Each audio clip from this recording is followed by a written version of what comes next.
अस्सलाम वालेकुम dear viewers, आप देख रहे हैं सिंधी टीचर। मैं आपको बुनियादी सिंधी, बेसिक सिंधी, स्टार्टिंग सिंधी, सिंधी कायदे अलिफ बे से पढ़ाने की कोशिश कर रही हूँ।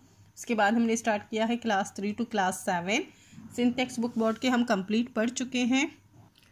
जो चैप्टर पढ़ा है उसका मुकम्मल उर्दू तर्जुमा किया है। उसमें जो भी एक्सरसाइजेस थे, क्वेश्चन आंसर, अल्फाज मायने, अल्फाज जुमले, खुलासे, वो सब सॉल्व हो चुके हैं। उसके बाद हमने सिंधी की बुक गाबा सिंधी क्लास 4 हम कंप्लीट पढ़ चुके हैं विद सॉल्व एक्सरसाइज। आसान सिंधी की ही बुक है, उसे हम गाबा सिंधी इसलिए पढ़ रहे हैं क्योंकि वो गाबा पब्लिशर्स की तरफ से है। उसके बाद व्यूवर्स के रिक्वेस्ट पर ग्रामर सेक्शन स्टार्ट है। बेसिक्स से बिल्कुल स्टार्ट है। ग्रामर क्या है, हम ग्रामर क्यों पढ़ते हैं, अकर हरूफ क्या होते हैं, अल्फाज क्या है। उसके बाद इसम की तारीफ और सिफत की विद उसम के दर्जे, सिफत के दर्जों के साथ। अभी हमने स्टार्ट किया है ज़मीर, और ज़मीर के हमने 2 एग्ज़ाम पढ़ चुके हैं। आज तीसरा एग्ज़ाम पढ़ेंगे ज़मीर।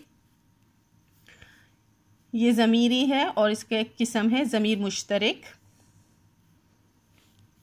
शुरू करते हैं बिस्मिल्लाहिर्रहमानिर्रहीम। मुश्तरक लफ्ज़ जे मायने आहे शरीक तेंदड़। मुश्तरक लफ्ज़ के मायने हैं यानी मीनिंग्स हैं उसके शरीक होना। मुश्तरक से आप पता लग जाता है कि मुश्तरक के मायने होते हैं किसी भी चीज़ में शामिल होना, शरीक होना। एड़ा ज़मीर जे जुमले मां फ़ाइल या मफ़ऊल सां शरीक ते जुमले के वधीक ज़ोरदार बणाइण लाइ या फ़ाइल जे बदिरां मफ़ऊल ते कम अचनि तंहिंखे ज़मीर मुश्तरक चवंदा आहिनि। ऐसा ज़मीर जो जुमले में फ़ाइल या मफ़ऊल के साथ शरीक हो यानी शामिल हो, जुमले के वधीक ज़ोरदार बणाइण लाइ, जुमले को बहुत ज़्यादा ज़ोरदार बनाने के लिए यानी कि वैल्यूएबल बनाने के लिए, या फ़ाइल और मफ़ऊल दोनों में काम आहे, दोनों के साथ काम आहे, उसको ज़मीर मुश्तरक चवंदा आहिन, उसको ज़मीर मुश्तरक कहते हैं। यानी कोई जुमला है उसमें मतलब बिल्कुल सादा सा जुमला है तो ज़मीर मुश्तरक उसको कहते हैं जो जुमले की वैल्यू को बढ़ाए। मिसाल पाण, खुद वगैरह। पाण का मतलब भी होता है अपने आप के लिए यूज़ होता है, खुद भी अपने आप के लिए यूज़ होता है, अपनी सेल्फ के लिए। मिसाल पाण माँ पाण ओहा वट इंदस, मैं खुद आपके पास आऊँगा। माँ का मतलब होता है मैं, पाण का मतलब होता है खुद, ओहा का मतलब होता है आपके, वटस इंदिस का मतलब होता है पास आऊँगा। वट का मतलब होता है पास, इंदिस का मतलब आऊँगा। तो ये जुमला ऐसे भी हो सकता था, माँ ओहा वट इंदिस, मैं आपके पास आऊँगा, ये सादा जुमला है।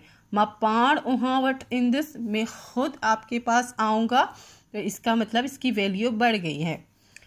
यह अकर मुँह पाण लिखिया आहिन, ये हुर्फ मैंने खुद लिखे हैं। अगर हम इसमें पाण हटा देंगे तो ये हो जाएगा ये हुर्फ मैंने लिखे हैं। अब ये हुर्फ मैंने लिखे हैं बिल्कुल सादा जुमला है। अगर इसमें हम लिखेंगे कि ये हुर्फ मैंने खुद लिखे हैं तो इस जुमले की वैल्यू बढ़ जाएगी। यह बित हिन पाण ठाई आहे, ये जो है दीवार इसने खुद बनाई है। टाई का मतलब होता है बनाई, ये दीवार इसने खुद बनाई है। फिर अगर हम इस तरह से भी लिख सकते हैं ये दीवार इसने बनाई है, ये तो नॉर्मल बात होगी। तो इसमें हमने खुद का इजाफा किया ताकि इसकी वैल्यू बढ़ जाए जुमले की। उम्मीद है आपको अच्छे से समझ आ गई होगी। नेक्स्ट वीडियो में हम नेक्स्ट कोई ज़मीर की एग्ज़ाम पढ़ेंगे। अगर आपको मेरी वीडियो से हेल्प मिलती हो तो प्लीज़ लाइक शेयर सब्सक्राइब कीजिएगा, दोस्तों और क्लासमेट के साथ शेयर ज़रूर कीजिएगा। और अगर आपको ग्रामर सेक्शन में कुछ भी प्रॉब्लम हो रही हो, कुछ भी समझ नहीं आ रहा, तो आप मुझे कमेंट सेक्शन में बता सकते हैं। अल्लाह हाफिज़।